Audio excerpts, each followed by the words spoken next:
Hey everyone, कैसे हो आप सब। स्टडीज कैसी चल रही हैं आप सबकी। इस वीडियो को मैं बहुत छोटा रखूंगी, ज्यादा बड़ा नहीं, और कुछ मेन टॉपिक है उन पे डिस्कशन कर लेते हैं। जैसे कि हिंदी का पीडीएफ जो एग्जाम लेवल है आरआरबी पीओ क्लर्क के लिए, हिंदी सेक्शनल का पीडीएफ वो कहाँ मिलेगा। मैं आपको अपना पर्सनल एक्सपीरियंस बताऊं, मुझे किसी भी मॉक का लेवल अभी भी आरआरबी पीओ और क्लर्क का बिल्कुल एग्जैक्ट लेवल नहीं लगा। हाँ, आप कह सकते हो एक आध टॉपिक एग्जाम जैसा आ जाता है, बट हाँ एकदम एग्जैक्ट कि यही आप पढ़ लो इतने से हो जाएगा, ऐसा मुझे कोई भी अभी तक नहीं लगा। टेस्ट सीरीज या कुछ भी आप कह लो, कोई भी ऐसा मुझे नहीं लगा कि सिर्फ आप उतना पढ़ने से एग्जाम निकाल पाओगे। आपको थोड़ा अलग से नॉलेज होना जरूरी है, तो आपको एक बुक लेनी ही पड़ेगी। और मैं बुक कहूंगी कि आप ऐसे लो जो कंपटीशन की प्रिपरेशंस के लिए आती हैं। जैसे कोई भी आप पीसीएस के प्रिपरेशन के लिए एक हिंदी की अलग से बुक आती है लोअर पीसीएस के लिए, 70-80 रुपए की मिलती है। छोटी सी पतली सी बुक होती है, पर उसमें काफी कुछ कवर होता है। फिर जो मैंने आपको हमेशा से बताया, जो अनसीन पैसेज या क्लोजेज होते हैं, उसके लिए आपको डेली न्यूज़पेपर पढ़ना ही है। तो आप मुझसे बार बार पूछते हो जो हिंदी के लिए बताओ, हिंदी के लिए बताओ, तो ऐसा कुछ नहीं है। हाँ, आपको मैं टॉपिक्स बता सकती हूँ कि ये टॉपिक है, इस पे आपको प्रिपरेशन करनी है, या ये अनसीन पैसेज है, इन्हें आपको ऐसे सॉल्व करने हैं।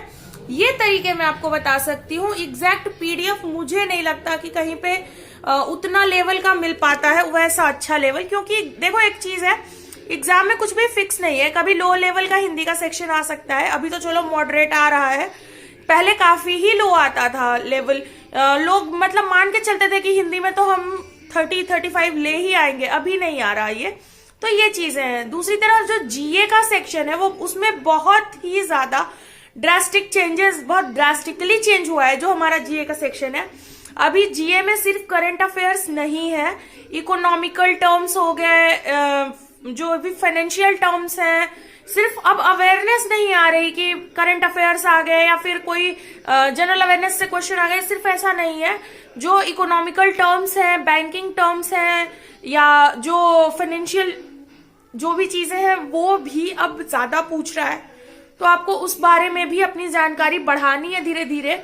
क्या है कि जैसे आप देखो, हमारे टाइम में पूछा था वो कुछ था, रिवेन्यू डेफिसिट का शायद फॉर्मूला पूछा था। तो ऐसा थोड़ी है कि रिवेन्यू डेफिसिट का फॉर्मूला बदल जाएगा। ये ऐसी चीजें हैं, आप एक बार पढ़ लोगे आपको हो जाएगा। अगर आप अनअकैडमी पे हो, अगर नहीं भी हो, आप कपिल कथपाल सर को इसके लिए फॉलो कर सकते हो। उनकी इकोनॉमी वाले जो उनके टर्म्स होते हैं वो काफी अच्छे होते हैं। और फिर एक क्वेश्चन जो था कि एसबीआई क्लर्क या आरआरबी पीओ, अगर आपने दोनों ही अपने स्टेट के अलावा किसी अदर स्टेट से भरा है, तो मैं यही कहूंगी पर्सनली, ये मेरा जो रिकमेंडेशन होगा आपको, कि आप एसबीआई क्लर्क चूज करो। रीजन क्या है, देखो जो सारे अलावेंसेस मिलाने के बाद 5-7 हजार का अंतर तो आएगा, आराम से आएगा। 7-8 हजार का अंतर दोनों की सैलरी में, एसबीआई क्लर्क और आरआरबी पीओ में। बट एसबीआई क्लर्क की ग्रोथ जो है वो ज्यादा है, एसबीआई में ग्रोथ ज्यादा है। दूसरी चीज, एक बार आप पीओ हो जाओगे ना, तो आपके पे ये जो स्टेट का बैरियर है कि आप इसी स्टेट में हो, इसी स्टेट में रह सकते हो, वो हट जाएगा। आरआरबी पीओ में आपसे स्टेट का बैरियर कभी नहीं हटेगा।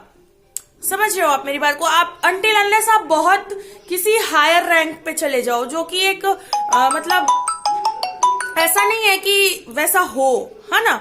तो ये एक चीज है। तो अगर आप दोनों ही अदर स्टेट से आपने भरा है, जैसे आप हो मान लीजिए यूपी के, और आपने एसबीआई क्लर्क राजस्थान से भरा है, आरआरबी पीओ कहीं और से, किसी और स्टेट से भरा है, मान लो छत्तीसगढ़ से भरा है, जो भी आप मान लो, मैं आपको यही कहूंगी आप एसबीआई क्लर्क प्रेफर करो। क्योंकि एक बार पीओ बनने के बाद आपसे स्टेट का बैरियर हट जाएगा। आप ना सही अपने स्टेट में तो एटलीस्ट पास के स्टेट के लिए थोड़ा अप्रोच कर सकते हो। ये चीजें हैं। दूसरी तरफ ग्रोथ के हिसाब से भी एसबीआई क्लर्क ज्यादा बेटर है, मतलब SBI is much better than RRB, आपको पता ही है। तो बस यही चीजें हैं। इसी के साथ मैं वीडियो को बंद करती हूँ। जल्दी ही मिलेंगे अगली वीडियो में। आपकी जो क्वेरीज हो प्लीज कमेंट सेक्शन में लिखना। मैं जब भी देखती हूँ उनका रिप्लाई करती हूँ। तुरंत तो नहीं कर पाती हमेशा, पर हाँ एक टाइम है कभी भी जब मैं बैठती हूँ जरूर देखती हूँ। तो और जो भी हो, मेरी वीडियो कैसी लगी उसको जरूर बताना। और बस इसी के साथ में मैं अपनी वीडियो को बंद करती हूँ। Love and peace from me to you, bye bye and take care.